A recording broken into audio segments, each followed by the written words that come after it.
తెలంగాణ ప్రజలు భారతీయ జనతా పార్టీ మీద విశ్వాసాన్ని నమ్మకాన్ని ఉంచినట్టుగా మేము భావిస్తా ఉన్నాం. వాళ్ళ విశ్వాసాన్ని వాళ్ళ నమ్మకాన్ని వమ్ము చేయకుండా కేంద్ర ప్రభుత్వం ద్వారా ఈ రాష్ట్ర అభివృద్ధికి ఏం నిధులు రావాలో మా వల్ల ఈ రాష్ట్ర ప్రభుత్వం మీద ఫైట్ చేసి ఏ అభివృద్ధి పనులు చేయించాలో అవన్నీ మాకు అప్పచెప్పినట్టుగా మేము భావిస్తా ఉన్నాం.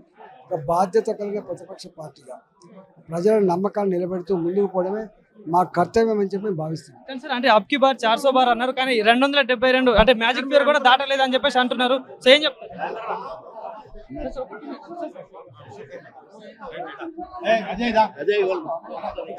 10 సంవత్సరాల తర్వాత మరోసారి మోడీ గారే ఈ దేశాన్ని పాలించాలని చెప్పి సంపూర్ణంగా 296 సీట్లు ఇచ్చి గెలిపించడమే ఒక గొప్ప విజయం కదా.